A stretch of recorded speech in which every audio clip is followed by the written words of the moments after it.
Lagi-lagi di tahun 2026 ini, bermunculan game-game anime terbaru yang membawakan ciri khasnya masing-masing. Mulai dari sistem battle yang beda dari biasanya, gameplay yang makin variatif, sampai grafik yang makin detail dan enak dipandang. Bahkan ada yang adaptasi langsung dari serial anime populer. Ada yang rilis dalam waktu dekat, ada yang sudah buka pre-registration, bahkan ada juga yang informasi tanggal rilis fixnya masih goib dan bikin penasaran. Nah langsung aja dah, inilah 5 game RPG anime terbaru untuk Android. Penasaran dengan gamenya? Simak videonya.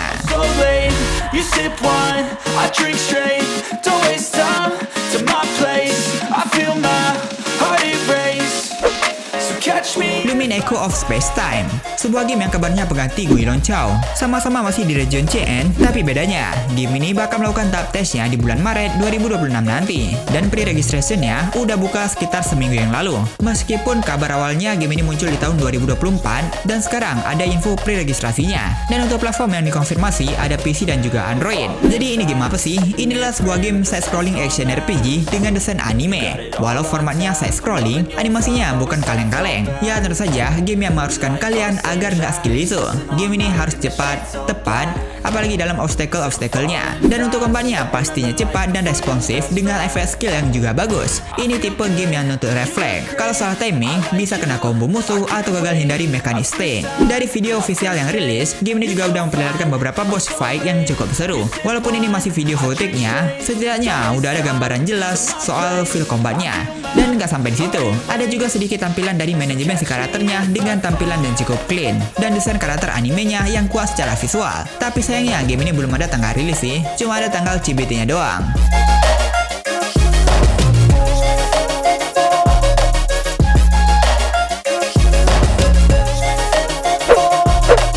Star Sailor, sebuah game JRPG fantasi terbaru dari Com2uS. Setelah melakukan CBT terakhirnya di November 2025 kemarin, game ini akhirnya ada informasi rilis. Di sini dijadwalkan rilis pada 24 Februari nanti. Yap, 2 hari lagi. Nah, yang lebih menarik bahwasannya, Indonesia dan juga USA terpilih sebagai 2 region perilisan awal. Yap, sebelum ekspansi global penuh.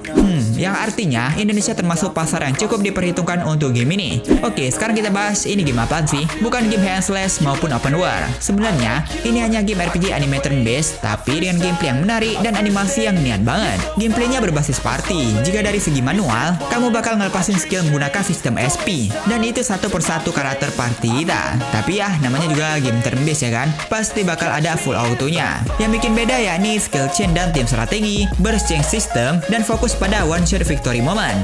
Jadi bukan sekedar klik skill, lalu tunggu giliran. Tapi ada timing dan kombinasi yang bikin lebih hidup. Yang jadi nilai jual terkuat nggak lain, yakni animasi skill, ultimate, dan finishing move yang terlihat flashy, clean, dan punya impact visual yang kuat. Efek skill, desain dunia, sampai UI-nya terasa seperti JRPG klasik, tapi dengan sentuhan modern karton rendering. Art direction-nya sendiri mengarah ke fairy tale fantasi dengan warna cerah, dan world building yang ringan tapi tetap epic.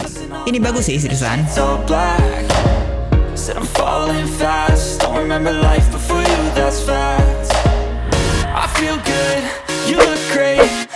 JoJo Bizarre Adventure Golden Anthem, sebuah game mobile JoJo yang berlisensi resmi dari serial animenya dan hadir dengan pendekatan full 3D. Pada tahap tes kemarin yang berlangsung dari 29 Januari 2026 sampai 31 Januari, game ini membuka storyline berdasarkan Golden Wind, lengkap dengan adegan-adegan ikonik yang disusun mengikuti alur anime. Dan ya, dalam game ini juga ada scene story sinematik yang bisa dinikmati.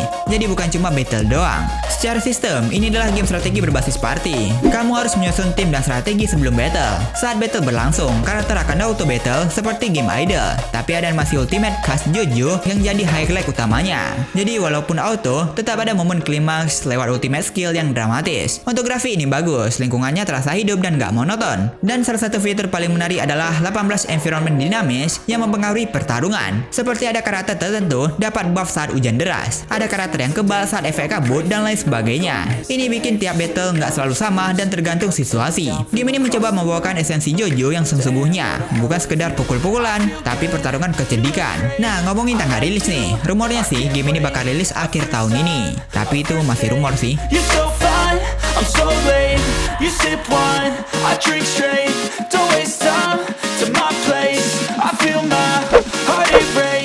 Love Garden. Nah, bagi kamu yang suka mecha-mechaan, ini game buat kamu banget. Sebuah game yang diadaptasi dari franchise Love yang dikenal lewat anime dan visual novelnya. Versi kali ini hadir sebagai game gacha dengan fokus koleksi karakter. Kamu berperan sebagai Commander Amnesia yang memimpin para gadis dari Zeltum Academy yang mendalikan robot humanoid bernama Maze Guarder. Zeltum Academy sendiri adalah kota akademi mandiri yang memiliki departemen pilot khusus untuk menjelajahi dunia bawah tanah bernama Maze. Sebuah tempat atau dunia di bawah tanah, terdapat dunia dengan gravitasi kacau dan makhluk mengerikan bermunculan. Settingannya cukup dark dan serius. Di Battlefield, meskipun cuma nampak mecha doang, tapi bakalan ada live kamera dari anime kamu juga nantinya, dengan ekspresi wajah, bahkan pergerakan mulus dengan voice masing-masing karakter. Selain combat, game ini juga ada 2D design dengan story-nya. Tetap ada simulasi ringannya juga. Nah, sayangnya game ini belum rilis secara global dan dijadwalkan rilis pada 4 Juli 2026 nanti di Jepang.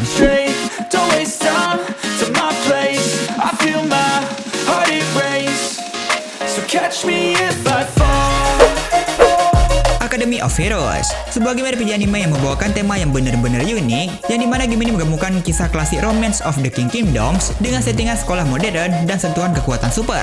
Bahkan tagline-nya aja gini nih, Romance of the Three Kingdoms, X School Story, X Turn-Based Collectible RPG. Bayangin aja para janda legendaris Three Kingdoms lahir kembali sebagai siswa sekolah dengan kekuatan super. Jadi bukan settingan perang kerajaan klasik, tapi sekolah modern. Nah, dari segi gameplaynya ini turn-based tentu saja, dengan sistem strategi seperti formasi dan kombinasi skill dari karakter-karakternya. Oh ya, selain story PvE, game ini juga ada mode PvP kompetitif untuk gameplay yang lebih menantang. Untuk animasi, ini Three Kingdoms banget gak sih? Cuma arena battle-nya aja yang modern, tapi lumayan lah ya untuk game mobile dengan ukuran 2GB-an. Nah, uniknya, game ini udah full release di beberapa negara di Asia seperti Malaysia, Singapura, bahkan Thailand. Tapi untuk Indonesia, game ini masih pre-registrasinya dong, jadi anggap nih bah.